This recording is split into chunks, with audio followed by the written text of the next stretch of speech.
Hello YouTube, my name is Nero. Today we some more Call of Duty World War II. Welcome back, ladies and gentlemen. Today I would like to just sit down and discuss all the new content that was added with yesterday's update, talk about the content that was not added with today's update, and also give some thoughts and feelings on the new map pack that just went live over on the PlayStation 4. It's likely going to be a longer video than normal, so hopefully you guys will all sit back, relax, and enjoy. And first things first, I have really been liking all the new content that Sledgehammer added to the game yesterday. This is exactly what we're hoping for when it comes to Black Ops 4. Like, when we get updates like this, it breathes so much life back into the game, and I am loving the new submachine gun as well as the new basic trainings. I've been getting some questions as to how I was able to besiege the Cavalry division so quickly. Well, it was actually pretty easy for me because last night before today's update, we still had Horde Point because the Attack of the Undead event was still active, and as you guys can see, it's pretty silly when you use a riot shield against a bunch of zombies. You basically just back yourself into a corner, start meleeing, and then you just kill them all off. It didn't take me much time at all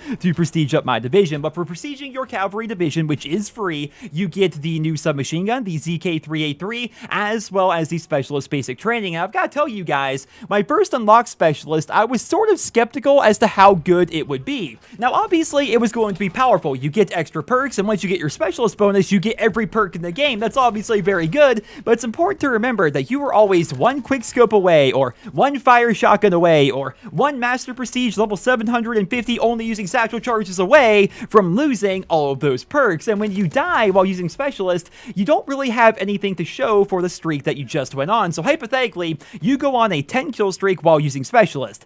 What do you have to show for that, really? I mean, obviously you had fun, you got every perk in the game, and it was really interesting, but once you die and that streak ends, you basically just have to start over, and you really have nothing to show for what you just did. Whereas, if you're running a different basic training and actually running score streaks, you could be putting up recons for your team, counter recons, flat guns, getting kills with fire pilots or paratroopers, or who knows what else. When you use Specialist, it's really all about you and making you better, as compared to running other basic trainings, which are making your team a little bit better, if that makes any sense. I actually think that's why Specialist was removed after Call of Duty Ghosts. As casual as Call of Duty is compared to other shooters, the developers really do want people to play the objective and work together to win matches. That's actually one of the big reasons why they got rid of the UAV in Call of Duty Ghosts and replaced it with a SATCOM. It's also one of the big reasons why we were stuck with Domination 50 for the first half of Call of Duty World War II's life cycle. That, and of course the fact that they were afraid of bouncing around requisitions. But regardless, I'm very happy to say that Specialist here in Call of Duty World War II is definitely very powerful, and I recommend giving it a try if you guys haven't already. Now, I know it sounds like I'm giving you guys mixed signals right now. I'm saying it's not very good for team play, but at the same time, I'm recommending it, so allow me to explain.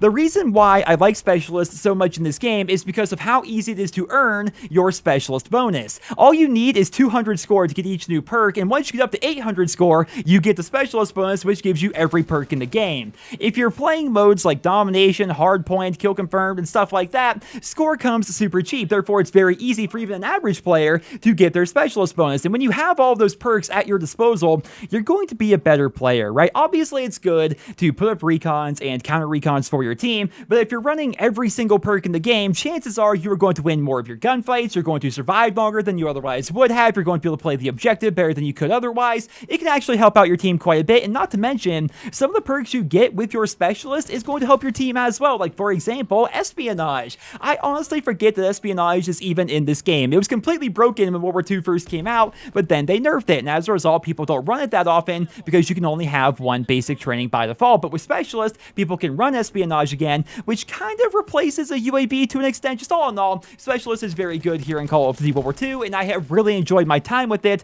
though I don't think it's going to be overpowered by any stretch of the imagination. Next up, let's go ahead and talk about probably my new favorite gun in this game, the ZK383 submachine gun. This thing is so much fun to me. Like, longtime fans of my channel know that I love dual mode weapons, and this gun, for all intents and purposes, is basically the Ripper from Call of Duty Ghosts, or the RPR Evo from Infinite Warfare. Now, obviously, I think the stats are going to be a little bit different, but it pretty much serves the same purpose. This submachine gun has two modes, one which is super fast firing with high recoil for close quarters, and then you can change it to another mode which lowers the fire rate and the recoil, so you can be more effective at medium to long ranges. I think the reason why I like this gun so much is because of the extra gameplay element that it adds to the Call of Duty World War II multiplayer. You have to be actively thinking about what setting you want your weapon to be in as you head into a fight, and that extra bit of gameplay is a lot of fun for someone like me who has picked up literally over 1 million kills over the course of his Call of Duty career. I think whenever they add a new gameplay element to the multiplayer that rewards planning and smart play, then that's probably a pretty good addition to the game, right? And I highly recommend playing around with this gun if you guys have the chance. Now keep in mind, anyone and everyone can get this weapon. All you have to do is prestige the new Cavalry division, and I suppose I should discuss that next because that's definitely a big point of contention for the entire community right now. I personally think that the Cavalry division is an awesome addition to the game. Now before you start typing your comments about how it's literally the worst thing ever, remember that things will get better soon. Right now, there are tons of people running around with riot shields in pretty much every lobby, regardless of game mode. Like, we have people in Team Deathmatch on Gustav Cannon running around with riot shields, for crying out loud. And the reason why that's happening is because it's a brand new division, and obviously people are going to want to use that new division, and Sledgehammer Games also locked the new submachine gun as well as the specialist basic training behind prestiging the division, and they also made it so 2 of the weekly orders involve this new division. So obviously people are going to be using it. We're going to see a lot of riot shields over the course of the next couple of days, but soon enough people will have earned their prestige, they will have their new submachine gun, they will have their new basic training, and things will start to smooth out. I promise the rest of Call of Duty World War II's life cycle is not going to involve 3 people using riot shields on both teams. Now, if that does happen to be the case, I think a lot of us are going to stop playing the game, but I don't think that's going to be the case. I think things will smooth out sooner rather than later,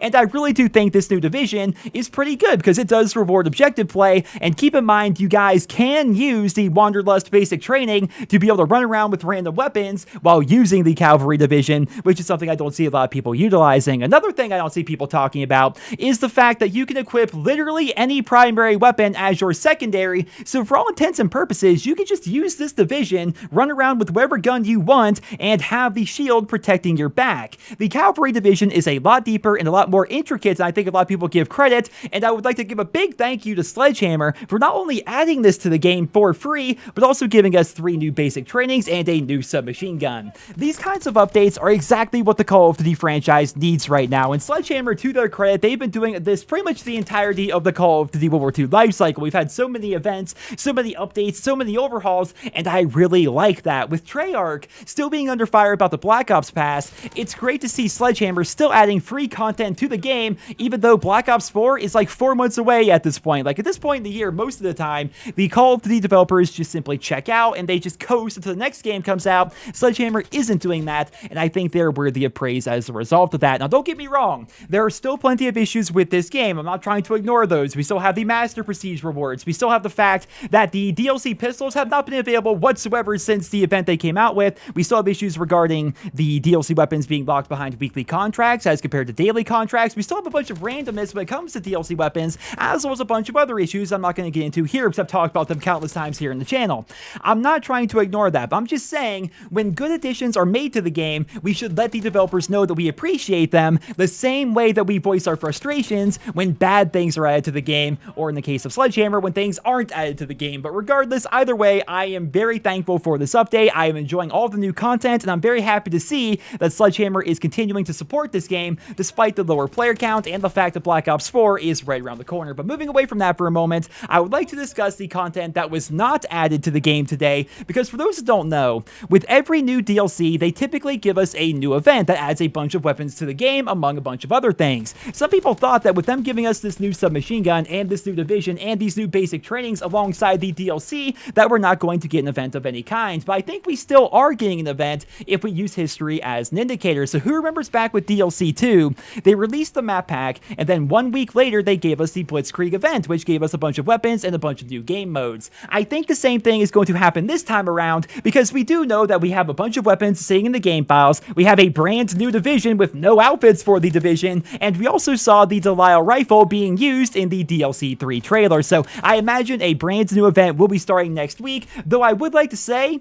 I really hope that the event has nothing to do with DLC 3. And I know that sounds crazy, but who remembers around this time last year when another community event went live across 3 different Call of Duty games? I don't know about you guys, but I would personally love to see the Days of Summer event return this year, and it would honestly make sense considering Treyarch says they still aren't finished adding adding new content to Black Ops 3. Picture it, a brand new event for Call of Duty World War II where they give us a summer-themed map. I don't know what map that would be. Leave your thoughts on that down there in the comments. I would personally like to see a summer-themed version of Ardennes Forest, just because Ardennes Forest is my favorite map in the game, and I'd love to see it look a little bit different, but they could also add content to Black Ops 3. They could bring back the same content that they used last year for Modern Warfare Remastered and Infinite Warfare. There's a lot they could do with that event, but I suppose time will tell. Ladies and gentlemen, they have not made an official announcement of any kind. I'm just saying it would make a ton of sense, and I imagine over the course of the next couple of days, we will be learning more about Call of Duty World War II's new event. But last but not least, I would like to give you guys my personal thoughts and feelings on DLC 3, because the map pack just went live over on the PlayStation 4, and a lot of people have been asking me to give my thoughts and feelings on the new maps. But to be honest, guys, I haven't even played them. This is the downside to somebody who plays on Xbox and whose friends play on Xbox. Whenever they add a new map pack to the game, they usually add that content alongside a bunch of other content, right? Like new guns, or a new division, or new basic trainings, or other little bits of content, and I would much rather experience all of that on my main account, which is on Xbox, who is Master Prestige, has Chrome Camo, has tens of thousands of kills, and a 73% win rate, and pretty much everything in the game unlocked. That's why I haven't even bothered checking out the new maps yet. I'm excited for them, I can't wait to experience them, and I have watched a bunch of videos on them, but right now I'm much more interested in leveling up the new division and getting all the things unlocked with that, and trying out the new submachine gun and all the new basic trainings and stuff like that over on my main account. So that's why I haven't played them yet. I will give you guys my thoughts and feedback on the maps in the very near future, but I also think this is a great example of why the Black Ops Pass is getting so much backlash, right? New maps in the Call of Duty franchise just aren't as appealing as they used to be, especially when free maps are being added with the community events. Now, don't get me wrong, people want new maps. They are crucial to keeping the game fresh, but they aren't as big of a deal as they used to be, right? People aren't willing to bend over backwards and go out of their way to get access to these new maps, and Activision knows that. They revealed a couple of years ago that with Black Ops 3, they made much more money through supply drops than they did map packs and the season pass combined, and that's because people enjoy actual in-game content like weapons and game modes and divisions and perks and stuff like that much more than actually playing on maps. That's pretty much where I am with DLC 3. I'm super interested in trying them out. I can't wait to try out Stalingrad especially. That map's gonna be freaking fantastic, at least I hope it is, but right now I'm having much more fun with the new division, the new basic trainings, the new submachine gun, and everything else. To those of you guys who have played the DLC 3 maps, let me know what you think about them down there in the comment section below, and be sure to let me know what you think of all the new content that was added to the game yesterday. I love reading all of your feedback on each and every video, but ladies and gentlemen, that's all I have for you guys here today. It's a much longer video than I thought it was going to be, but every now and then I like just to sit down and discuss things with you guys, so if you enjoyed it, drop me a rating, and I hope you guys all have a wonderful day.